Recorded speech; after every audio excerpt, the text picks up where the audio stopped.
Dare You to Death is one of GMMTV's currently airing BL series, and let me just say this up front. I'm not even going to pretend to be calm about it. This show has me sitting at the edge of my seat, mentally yelling at my screen, and actively forming conspiracy theories after every episode. And that says a lot, because if I'm being honest, I've been low-key avoiding new GMMTV releases lately. The past few months just weren't hitting the way they used to, and I wasn't exactly in the mood to commit to another let's see where this goes situation. But here we are.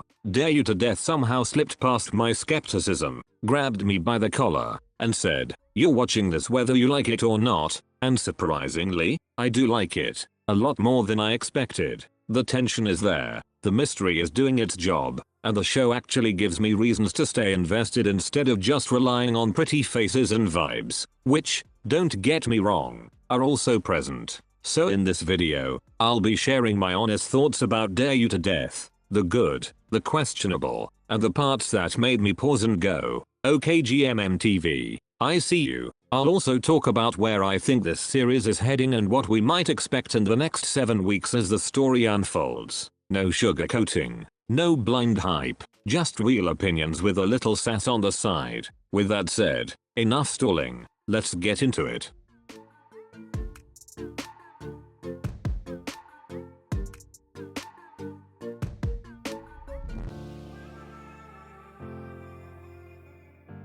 Let's kick this off by talking about the plot, because Dare You to Death did not come to play. The series follows the mysterious death of Puify after a night of partying, which immediately pulls two rival investigators into the spotlight, Rookie Police Inspector Kamin and Captain Jade. What starts as a race to crack the case quickly turns into a battle of brains, egos, and, plot twist, unresolved sexual tension. As the investigation digs deeper, it becomes clear that this case is way messier than it looks, and their professional rivalry is soon tangled up with a growing attraction. On paper alone, that premise already sounds juicy, and honestly, on screen, it delivers, at least in the beginning. If I'm rating this based on the actual show so far, I have to admit I was pleasantly surprised. The first episode hooked me right away, which is something thrillers don't always manage to do. The plot is established almost immediately, no unnecessary warm-ups, no small talk, boom,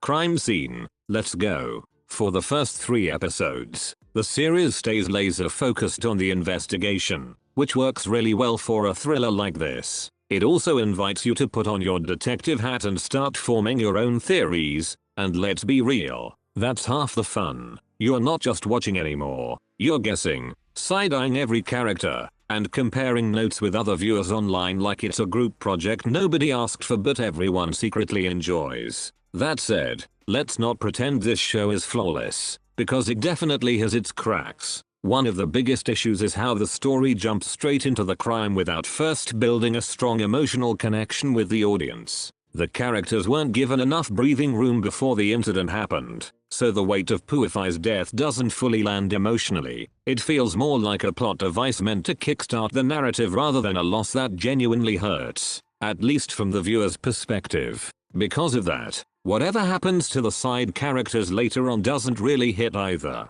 They exist. Things happen to them, but emotionally, I felt fine. And that's not exactly what you want in a crime thriller. On the brighter side, the main couple is doing a lot of heavy lifting here, and thankfully, they're likable. Kamin and Jade have solid chemistry, and their dynamic is actually progressing instead of being stuck in endless eye contact and unresolved tension. With 7 episodes still left, I'm genuinely curious to see how everything unfolds. Even though, confession time, I already have a pretty strong feeling about who's behind the whole truth or dare mess. Whether I end up being right or totally clowning myself remains to be seen, but either way, I'm strapped in and ready for the chaos.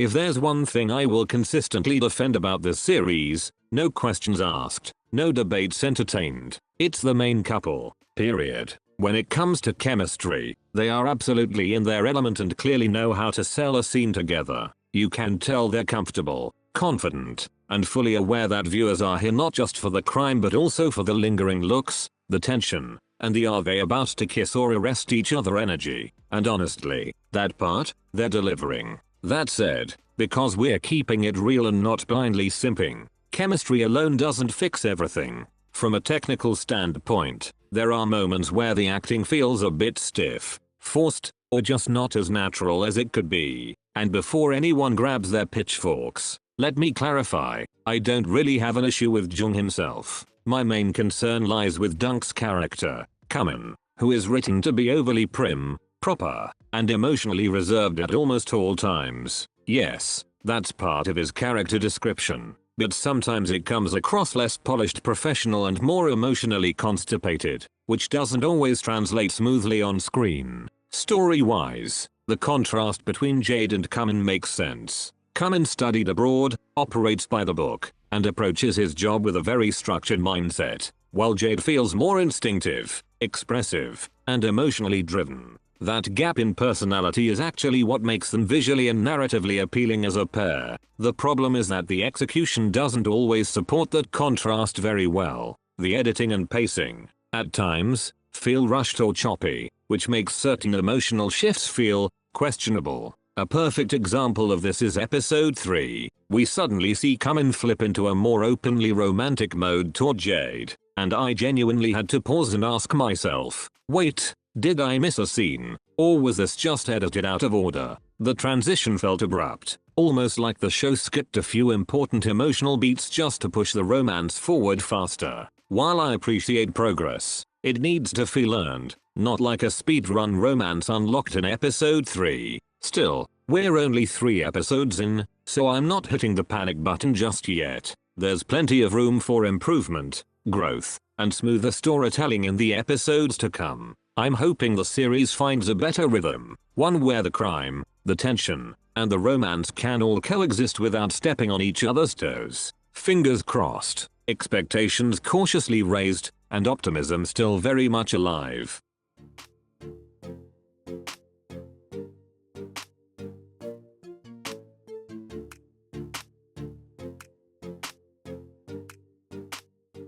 Aside from the main couple doing what they do best, serving tension, visuals, and a little bit of emotional chaos, the side characters are actually doing a lot of the heavy lifting when it comes to keeping the story interesting. And honestly, that's something I appreciate. This series isn't just Jade and Kamen staring intensely at each other every 5 minutes. There's an entire cast of suspicious, question mark-filled individuals lurking in the background, and they're clearly here to stir the pot. That said, let's be real for a second. We barely know these people. Most of the side characters were introduced with the energy of, here's a face, remember it, for reasons. Their backstories are vague, their motives are unclear, and half the time you're not even sure if they're important or just there to look guilty. But to be fair, that's kind of the point. Since this is a thriller, the ambiguity works in its favor. Everyone feels like a potential suspect, and trust issues are basically a requirement. As the story progresses, though, the show is slowly peeling back layers, and I can feel the secrets waiting to explode. Some characters who were honestly forgettable at first are now starting to raise my eyebrows, while a few others are giving off major I'm hiding something big energy. Am I fully invested in all of them? Not really. But am I curious enough to keep watching? Absolutely. And that curiosity is doing a lot of work here. What I'm really hoping for is that these side characters don't just exist to pad the mystery but actually matter, especially when it comes to Jade and Kamen. Give them influence. Give them consequences. Let their actions push the main couple closer together, or tear them apart, or at least cause some emotional damage. Because if these characters are going to be this suspicious and this present, they better earn their screen time. So yes, while they may have entered the story quietly and vaguely, I'm holding out hope that they'll leave a loud impact, preferably one that makes the climax hit harder and makes Jade and Kamen's relationship feel even more earned.